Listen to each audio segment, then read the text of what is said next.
Ever feel like you're just drowning in information? Articles, emails, reports, just so much stuff. Oh, absolutely. It's like trying to drink from a fire hose. Exactly. And Yeah. you just want to get to the core of it, understand what really matters, and not just skim the surface, but go deep. It's a real challenge. And it makes you think about how we engage with all that information, not just for ourselves, but how we help others do it too. Well, that's exactly why we're here. Welcome, everyone, to the Deep Dive. We try to give you that shortcut, that way into understanding things properly. And today, we've got a really fascinating study to unpack. It looks at how teachers, specifically EFL teachers in Indonesia, engage with reading. Right, and crucially, why their engagement matters so much for their students' literacy, their success, everything, really. The central idea we're exploring is something called reading engagement, or RE. Okay. And it's definitely more than just reading words. The study calls it an individual's cognitive, emotional, and behavioral immersion and commitment to the reading process. Immersion and commitment. So it's about being really in it, intellectually, emotionally. Precisely. It covers your actions, how you interact with texts, the strategies you use, the whole package. Got it. In this study, it breaks R down, right, into different types. Yeah, into 4 key dimensions, like pillars supporting the whole thing. First up is behavioral engagement. Behavioral. So what you can see. Exactly. The observable stuff, like how much time do you actually spend reading? How much effort do you put in? Makes sense. What's next? Then there's affective engagement. This is the emotional side. Like feelings and attitudes. Right. Your attitude towards reading, the value you place on it, your motivation. Do you actually, like doing it? Okay, so behavior effect, pillar number 3. Cognitive engagement. This is all about the mental legwork. The thinking part. Yep.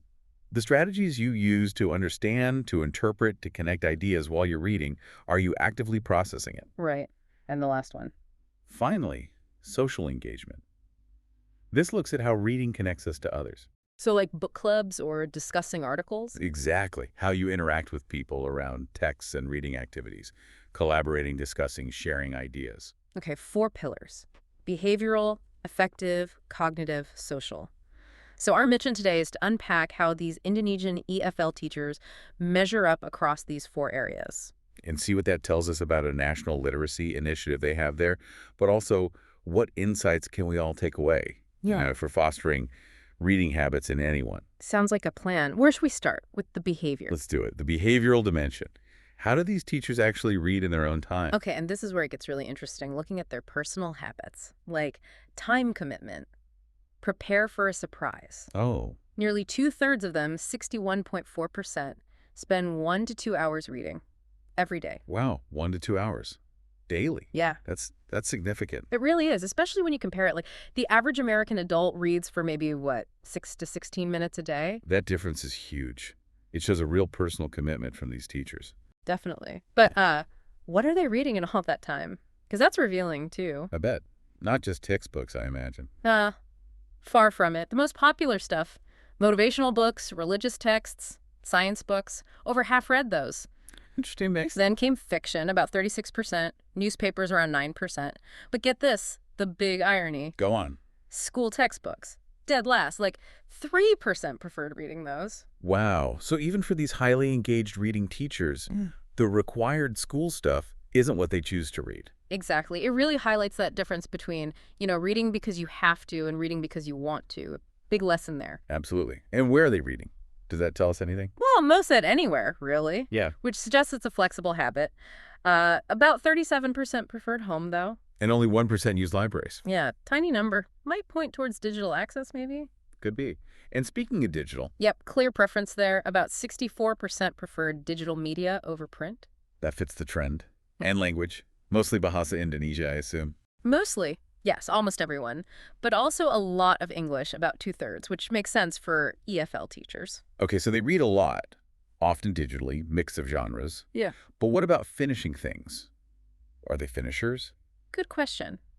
About half said they sometimes finish books, but interestingly, almost 45% always finish what they start. They're quite persistent. That shows real grit. What about when they hit something boring, like maybe those textbooks they don't love? Right. Even with required stuff they didn't find interesting, they showed resilience.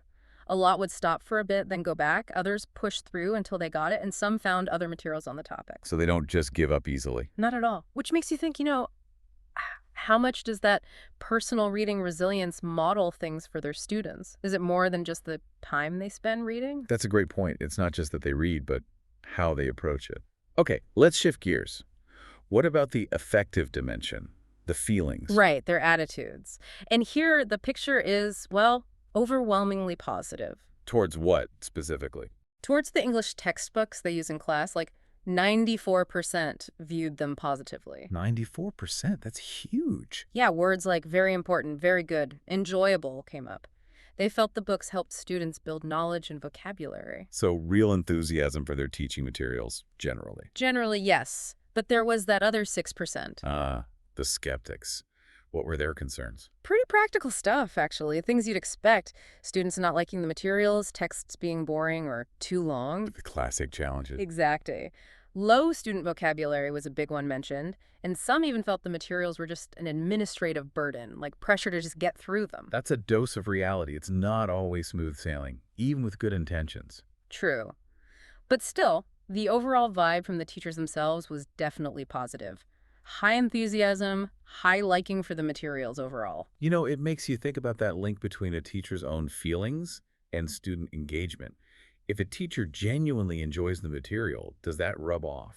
It feels like it has to, right? That kind of intrinsic motivation, that enjoyment, it's probably contagious, or at least it creates a better environment for learning. Definitely a key ingredient.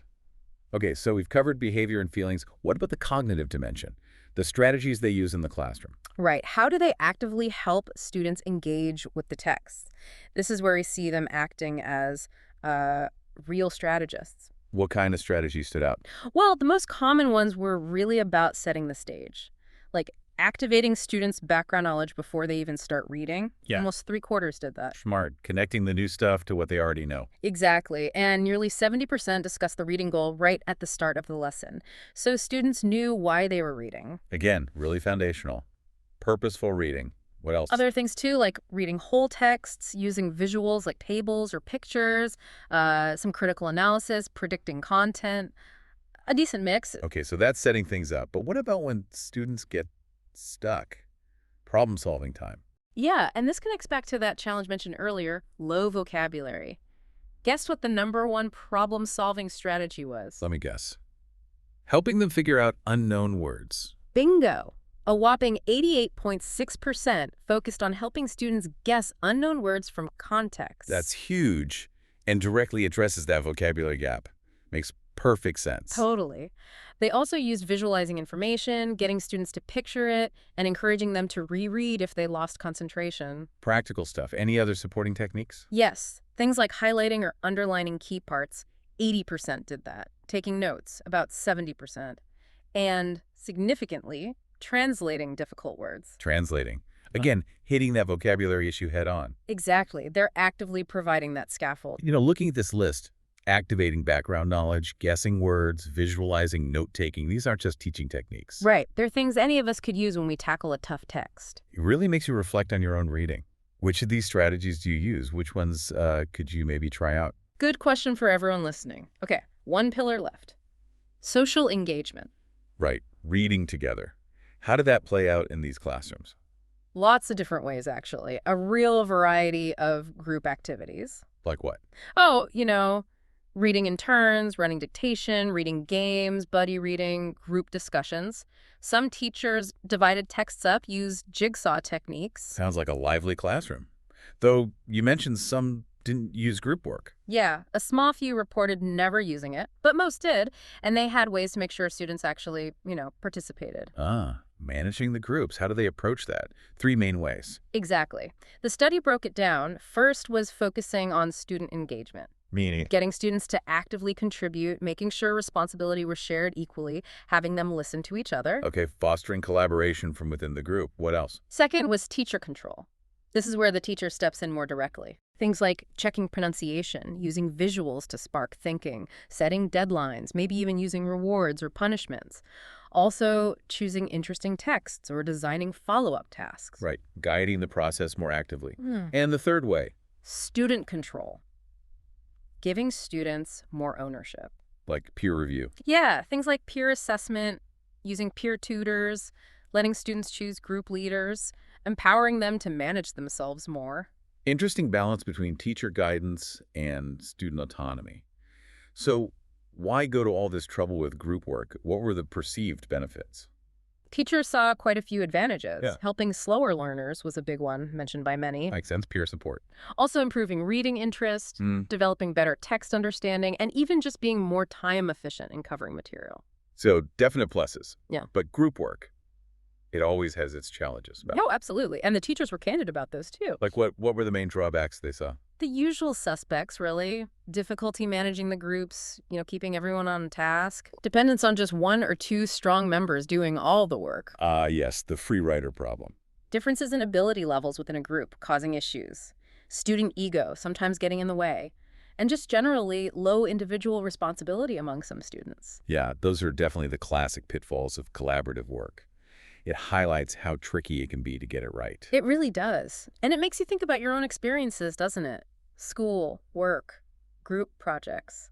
These findings kind of shine a light on why group work can be so powerful, but also why it can sometimes fall flat. Absolutely. It's all about managing that dynamic and fostering that supportive community feel. Okay, so let's try and unpack all of this, bring it together. What's the big picture here? Well, overall, the study really paints quite a positive picture, wouldn't you say? I think so. Across all four dimensions, behavioral, affective, cognitive, social appeal, these Indonesian EFL teachers seem pretty engaged. They're definitely active readers themselves, spending significant time showing resilience. And they're using a really wide range of strategies in the classroom to try and get their students engaged, too. Which leads back to that core idea. Yeah. The teacher's own engagement seems crucial. Right. It directly influences the students. If the teacher is a keen reader, reads with passion, uses good strategies, that sets a powerful example.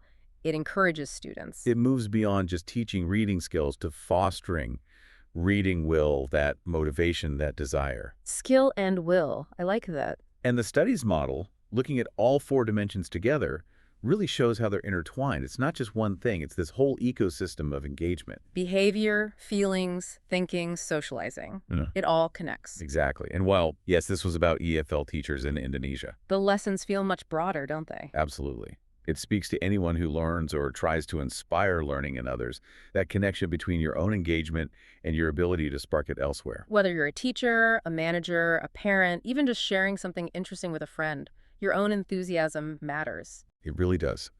This deep dive kind of shows that being a truly proficient reader isn't just about decoding words quickly. It's deeper than that. Yeah, it's about cultivating that connection, maybe even finding that flow state with what you're reading, really immersing yourself. Food for thought. So maybe the final question for everyone listening is, as you go about your day dealing with all that information. How engaged are you, really? Yeah. How connected do you feel to the texts, the reports, the articles you encounter? And could you, maybe, take a leaf out of these teachers' book? Could you try some of their strategies, perhaps, to deepen your own reading engagement and maybe, just maybe, inspire someone else along the way?